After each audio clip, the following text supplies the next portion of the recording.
खबर की ओर आगे बढ़ते हैं। हाल ही में हमने देखा ज्योति जी जो पवन जी की अभी मामले जो है कोर्ट में है, तलाक के ऊपर अर्जियाँ लगातार चल रही है।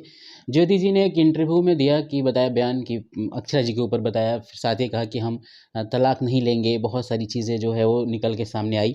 आप क्या कहना चाहेंगे कि इस तरह की जो चीज़ें हो रही है, ज्योति क्या कह रही है सच है, या फिर वो जो अक्षरा जी को लेकर जो कहती हुई नज़र आ रही हैं? आप अपने नज़रिए से, क्योंकि आपने भोजपुरी इंडस्ट्रीज़ में इतना साल गुज़ारा है, बहुत सारा अनुभव है आपके पास, इन सब चीज़ों को लेकर आप अपने देखिए, नज़रिए इन कैसे सब देखते हैं? चीज़ों पे तो हम यही कहेंगे कि चाहे वो ज्योति जी हों, चाहे वो अक्षरा जी हों, चाहे पवन भैया के लोग हों, ये चीज़ें घर की चीज़ें हैं और इसको बाहर लाके आप अपने आप को गंदा कर रहे हैं। इन सब चीज़ का मैं कभी समर्थन नहीं करता हूँ और हम लोग जब भोजपुरी में जुड़े हैं तो हम बहुत ये सब चीज़ को मायने रखते हैं कि हमारा कैरेक्टर क्या है भोजपुरी में, हम क्या करते हैं, वो बस हम तक रहे। हमारे घर परिवार तो जो चीज़ें या घर परिवार के लोग इस इंडस्ट्री में आके बोलने लगे तो वो चीज़ सही चीज़ें नहीं है, चाहे वो जो भी हो।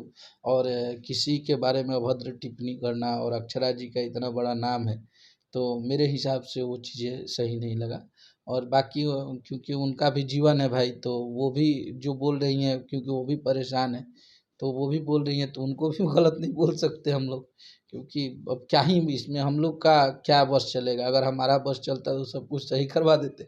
लेकिन हम लोग का तो उतना योगदान ही नहीं है इन लोगों के लाइफ में, चाहे हम लोग की उतना बात नहीं होती है। तो लेकिन ये जो चीज़ें चल रही है इसमें मीडिया के बहुत सारे ऐसे लोग हैं जो कुछ कुछ बातें बोल रहे हैं। ऐसा नहीं होना चाहिए और ये घर की बात है, चारदीवारी की बात है, तो ये घर में रहे तो अच्छा रहता है। अब कौन क्या किया पहले के जीवन के बारे में, किसी के बारे में क्या बताना। अगर बात कर ले एक तरफ, जैसे ही ज पार्टी जॉइन करने वाली थी अक्षरा जी, उसके जस्ट 1 दिन पहले ज्योति जी आकर इस तरह की बातें करती सामने आती हैं। इसके पहले 2 दिन पहले अगर उनके पिताजी विपिन जी की बात करें, तो वो भी पवन जी के ऊपर लगातार कटाक्ष करते हुए नज़र आ रहे हैं। ऐसा नहीं लग रहा है कि चुनावी माहौल अभी से तैयार किया जा रहा है और चुनाव में जब दोनों आमने-सामने होंगे, तो कोई कड़ी प्रतिद्वंदिता देखने को मिलेगी? अब देखिए, ये चुनाव का माहौल है, अब वो भाई जाहिर सी बात है, जिसमें जिसकी दुश्मनी है वो चाहेगा कि उनको टिकट ना मिले। चाहे जो, तो ये अंदर की बातें हैं और ये हो सकता है हमारे मतलब चीज़ को, हम इस चीज़ को जानते नहीं है बहुत ज़्यादा। तो और अक्षरा जी ऐसी, मुझे लगता है कि ऐसी इंसान है नहीं वो बहुत सुलझी हुई है और वो एकदम स्ट्रेट फॉरवर्ड है। तो मुझे नहीं लगता है कि अक्षरा सिंह कोई प्लान करके काम करेंगी, क्योंकि देखिए, मैं अक्षरा सिंह का इज़्ज़त इसलिए करता हूँ कि वो इस इंडस्ट्री में आके कम से कम लड़कियों को लड़ना सिखा दिया, लड़कियों को ये बता दिया कि तुम अकेले नहीं हो। अगर लाइफ में तुम्हारा सब कुछ बुरा हो रहा है तो तुम अपने पैर पे खड़ा हो जाओ और लड़ो, तुम लोग अपने आप का मुकाम हासिल करोगे। तो उस चीज़ों से हमको खुशी होता है अक्षरा जी को, और मैं उनको हमेशा बोलता हूँ बिहार की शेरनी, इस टाइप से, और वो भी मुझे मानती हैं। तो मेरे हिसाब से जितना समय हम लोग दिए हैं उनके लिए, मुझे नहीं लगता है कि अक्षरा जी इस तरह का प्लान करेंगी या उनके पापा करेंगे। अब भगवान जाने क्या चीज़ें हैं। भले ही गाने बन रहे हैं, लेकिन दूसरी तरफ अगर बॉक्स ऑफिस की चर्चा करें तो फिल्मों ने झंडा गाड़ा। 2 सुपरस्टारों की पिक्चरें थी। संघर्ष 2 ने पूरी तरह से फैन फॉलोइंग बटोरी, अच्छा खासा रिस्पॉन्स लिया।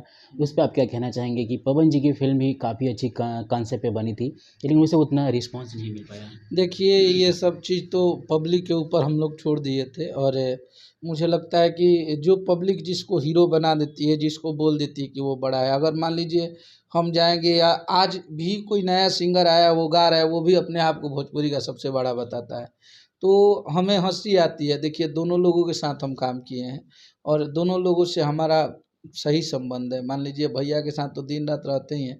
उतना मुझे लगता है कि जितना खेसारी लाल यादव में ईगो, अगर वो यहाँ बैठे तो वो नीचे भी बैठ के खाने लगेंगे, कहीं बैठ जाएँगे, कैसे भी चल देंगे।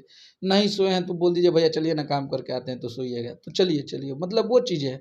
उनमें कोई ईगो ही नहीं है। और आज के जो भी स्टार जिनका 2 गाना भी बज जाता है, तो कम से कम वो अपना संस्कार भूल जाते हैं कि हाँ भाई, मेरे से ये बड़े हैं, मेरे से पहले से इंडस्ट्री में है, ये हमारे सीनियर हैं, तो उनका इज़्ज़त किया जाए। तो मुझे लगता है कि इन दोनों के बाद भोजपुरी इंडस्ट्री में ऐसे कुछ ही सिंगर होंगे और कुछ ही अभिनेता हैं, जो इस गरिमा को समझते हैं।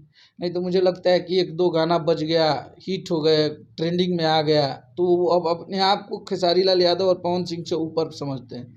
तो इन सब चीज़ों पे ध्यान देना चाहिए भोजपुरी के जो भी है। इन दोनों लोगों के बारे में क्या ही कहना है। अब संघर्ष 2 इतनी बड़ी उपलब्धि हासिल की, और इस सिनेमा से हमारी भोजपुरी इंडस्ट्री बेशक बहुत बड़ी हुई है और इससे हर जगह चर्चा हुआ है। हम लोग नेपाल में गए थे तो हर वो जो भी आदमी मिलता था एयरपोर्ट पे भैया के साथ, चाहे जो भी हम लोग से मिले, भैया संघर्ष टू सिनेमा देखें, क्या सिनेमा है, ये है वो।